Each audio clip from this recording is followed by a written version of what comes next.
লেকের পাশ দিয়ে morning walk করছি আমি।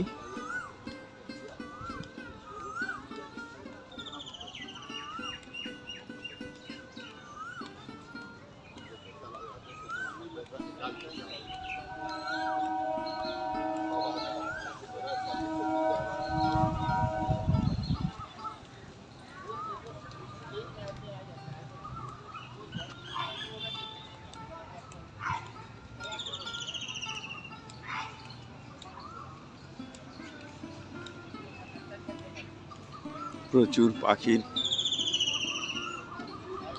কুজন গুঞ্জন।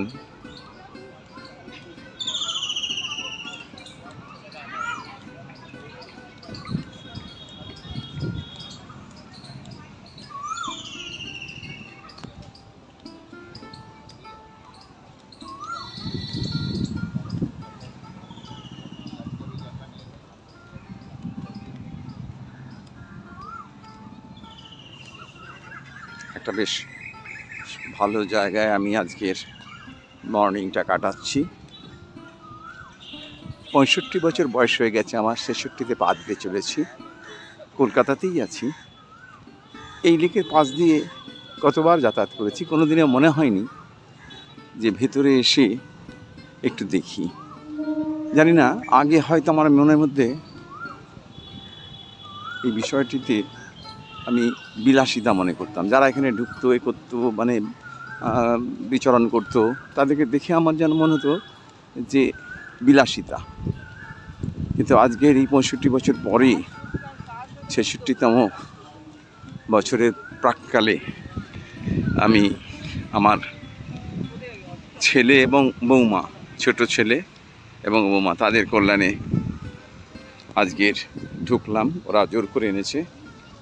এই দেখুন, এখানে পদ্ম ফুল ফুটেছে একদম সামনে লেকের মধ্যে।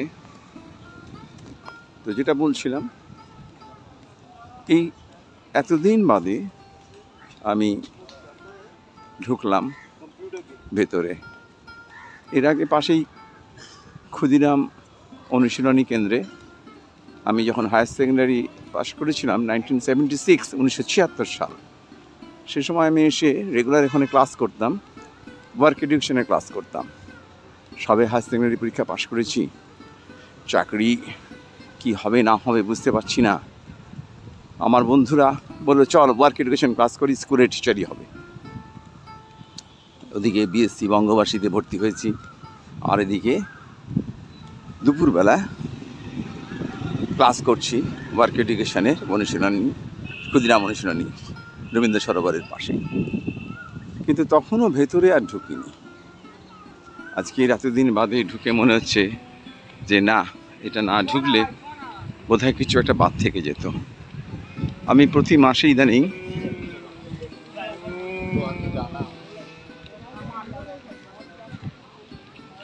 দেখুন প্রাণায়াম করছে, যোগাসন করছে, প্রাণায়াম আমিও করে নিয়েছি সকালবেলা, ভোরবেলা করে নিয়েছি।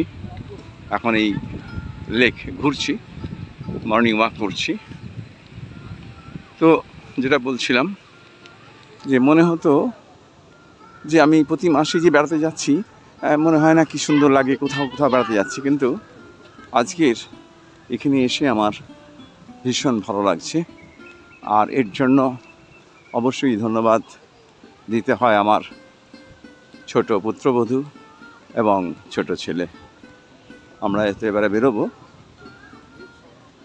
সুন্দরভাবে ঘুরলাম। মঞ্জুশ্রী এখনও অনুলোম বিলোম করছে, দেখতে পাচ্ছেন।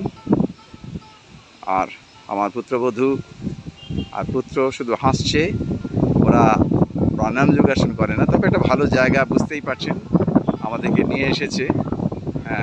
ওদেরকে আশীর্বাদ করি, ওরা যেন আরও এইরকমভাবেই বড় থাকে, বড় হয় এবং আমাদের আনন্দ দেয়। ধন্যবাদ, আপনারাও আসবেন। এই জায়গাটা আমার খুবই ভালো লেগেছে।